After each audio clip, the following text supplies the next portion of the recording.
విదేశాల్లో చదవాలనుకుంటున్నారా? అయితే విదేశ్ కన్సల్ట్ ని సంప్రదించండి. అండ్ మూడో అంశం ఏంటి అంటే ఈ ఈ ఈ కలిసిందా లేదా అని చెప్పడానికి ఈవెన్ ప్రభుత్వం కూడా సిద్ధంగా లేదు. ఇది కలిసింది, ఇదిగోండి పక్కా రిపోర్ట్ అని చెప్పడానికి చంద్రబాబు నాయుడు సిద్ధంగా లేడు, ప్రభుత్వం సిద్ధంగా లేదు.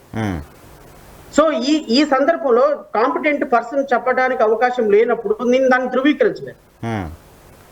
బట్ ఇది మాత్రం పొలిటికల్ గా రెండు పార్టీలు కూడా ఇప్పుడు ఈ థాట్ ని తీసుకురావటం అనేది ఎంత మంచిదైంది అంటే తిరుమల తిరుపతి దేవస్థానం ప్రక్షాళనకి ఈ ఎలిగేషన్ ఒక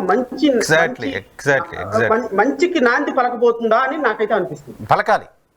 ఇప్పుడు కూడా నాంది పలకపోతే పలకాలి. ఇప్పుడు నేను భారత ప్రపంచ వ్యాప్తంగా ఉన్నటువంటి తిరుమల తిరుపతి దేవస్థానం లార్డ్ వెంకటేశ్వరుని ప్రేమించే, అభిమానించే, పూజించే ప్రతి భక్తుడిని కోరుతున్నా, మీరు ఈ రోజు తిరుమల తిరుపతి దేవస్థానం ప్రక్షాళనకి నాంది పలికి ప్రతి ఒక్క హిందూ డిమాండ్ చేయాల్సిన అవసరం ఉంది. అసలు తిరుమల తిరుపతి దేవస్థానంలో రాజకీయాలకి సంబంధం ఉన్నటువంటి వ్యక్తి చైర్మన్ గా కానీ, రాజకీయాలకి సంబంధం ఉన్నటువంటి వ్యక్తి ట్రస్ట్ బోర్డు మెంబర్లుగా ఎన్నిక కాబడటానికి వీలు లేదు. ఇది దేశవ్యాప్తంగా డిమాండ్ చేయాలి మన హిందువులంతా. ఇది చేయాల్సిన అవసరం ఉంది.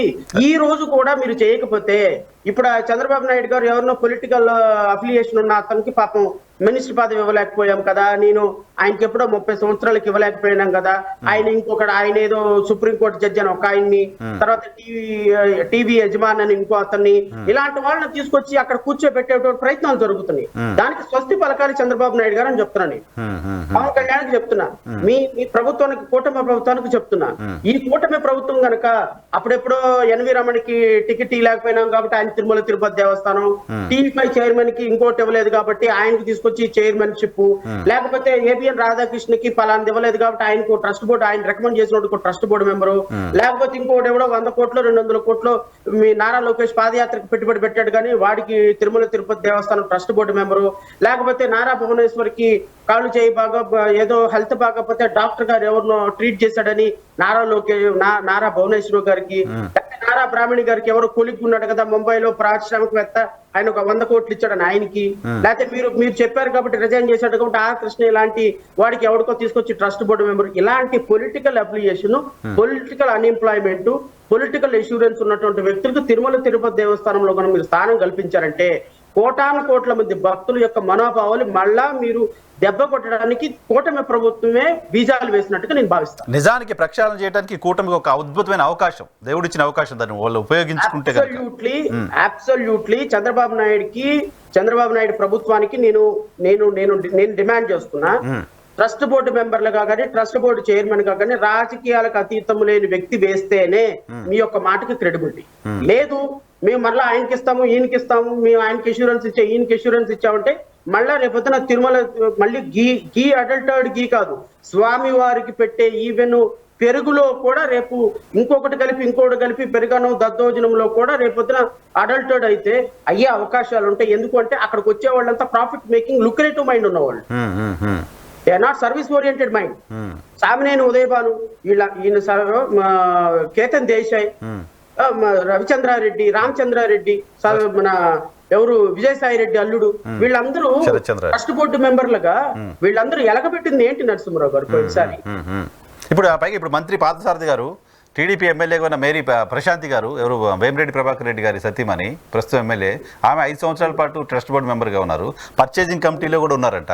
సో ఈ పర్చేజింగ్ కమిటీలో ఉన్న వాళ్ళు తెలుగుదేశం పార్టీలో ఉన్న రెస్పాన్సిబిలిటీ, అంటే మీరు చెప్పినట్టుగా 316 రూపాయలకి ఎట్లా వస్తుందనే ఆలోచన ట్రస్ట్ బోర్డుకు ఉండాలి కదా అని.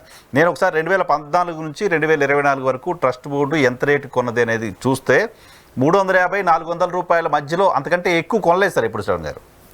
425 రూపాయలు మ్యాక్సిమం రేట్ అది.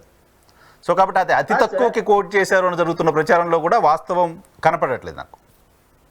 నేను కాదనటంలా, ఇప్పుడు మీరున్నారు నరసింహ గారు, ఇప్పుడు మీరు తిరుమల తిరుపతి దేవస్థానంలో దేవుని మీద భక్తి ఉంది మీరు అక్కడికి వెళ్ళి సేవ చేయాలి, అక్కడికి వెళ్ళి వాలంటీర్ గా 20 రోజులు నెల రోజులు అక్కడ సేవ చేయాలి, దానికి రెమ్యునరేషన్ ఇవ్వకుండా అవసరమైతే అదనంగా ఒక 50,000 లక్ష రూపాయలు స్వామివారికి సమర్పించుకొని అక్కడ సేవ చేసి ఒక 1 మంత్ 2 మంత్స్ వస్తారు. ఇది అక్కడ ఉన్నటువంటి ప్రాక్టీస్. అంటే అర్థం ఏంటి, స్వామి వారికి సేవ చేయటం, మన సర్వీస్ ఫ్రీ సర్వీసెస్ ఇస్తూ అక్కడ ఇంకా మనం సంపాదించిన డబ్బుని ఆయనకి ఇవ్వటం గౌరవంగా అదొక భక్తిగా భావిస్తారు. సేమ్ వే తిరుమల తిరుపతి దేవస్థానానికి ఎవరైనా సర్వీసెస్ ఇస్తున్నారు అంటే కొంతమంది ప్రాఫిట్ మోటివ్ తో కాకుండా లుక్రేటివ్ మైండ్ తప్పకుండా స్వామి వారికి సేవ చేసేటువంటి ఎగ్జాక్ట్లీ ఎంతకైతే వస్తుందో అంతకే అక్కడ ఇచ్చేటువంటి కొంతమంది బిజినెస్ మ్యాన్లు ఉంటారు, ఉండకుండా ఉండరు. ఇప్పుడు ఎగ్జాక్ట్లీ మీరు ఇంతకు ముందు ఎక్కువ కోడ్ చేయటం లేదు అంటే కోడ్ చేసిన దాంట్లోనే ఇంకా అవసరమైతే 10 రూపాయలు నష్టపోయిన క్వాలిటీకి సప్లై చేసే రాజకీయ పారిశ్రామికవేత్తలు బిజినెస్ మ్యాన్లు ఉంటారు. అలాంటి వాళ్ళని ఐడెంటిఫై చేసి నిజంగా వాళ్ళని ఆ విధమైనటువంటి ప్రాసెస్ లో వాళ్ళు ఉన్నారా లేరా అని చూసి ఐడెంటిఫై చేసి యాంటిసిడెంట్స్ వెరిఫై చేసి వాళ్ళకి ఆ కాంట్రాక్ట్ ఇవ్వాల్సిన బాధ్యత ట్రస్ట్ బోర్డు. విజయసాయి రెడ్డి లాంటి అల్లుడు లాంటి వాడు ఉన్నాడు అనుకోండి, వైవి సుబ్బారెడ్డి లాంటి వాడు ఉన్నాడు అనుకోండి.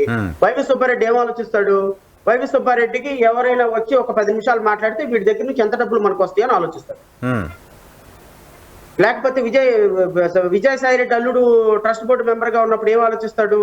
వీడు మనతో మాట్లాడుతున్నాడు, వీడికి ఒక కాంట్రాక్ట్ ఇస్తే మనకి ఎంత డబ్బులు ఇస్తాడో అని ఆలోచిస్తాడు. వీడితో కాంట్రాక్ట్, బాబు మీ నెయ్యి కాంట్రాక్ట్ మా దగ్గరకు వచ్చింది, లేకపోతే me out sourcing agency service మా దగ్గరకు వచ్చింది, మాకు ఎంత ఇస్తావు చెప్తే నీ కాంట్రాక్ట్ కన్ఫర్మ్ చేస్తామంటాడు. బిజినెస్ లైసెన్స్ కోసం టీటీడీ మెంబర్షిప్ బిజినెస్ లైసెన్స్ కోసం బిజినెస్ ఆపర్చునిటీస్ కోసం టీటీడీ మెంబర్షిప్ ని వాడుకుంటున్నారు కాదు వాడుకున్నారు. అది ఈ రోజు మీకు నేను తెలీదు. నిజంగా అక్కడ కనుక ఎంక్వైరీ వన్ మ్యాన్ కమిటీయో లేకపోతే సిట్టింగ్ జడ్జి అయితే విచారణ చేస్తే అసలు ఒరిజినాలిటీ బయటకు వస్తుంది. కరెక్ట్, చేయాలి కూడా. అవి రావాలి.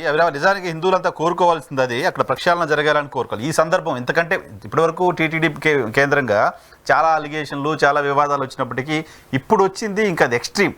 కాబట్టి ఇది రైట్ టైం మీరు అన్నట్టుగా ప్రక్షాళన జరగాలని కోరుకుందాం.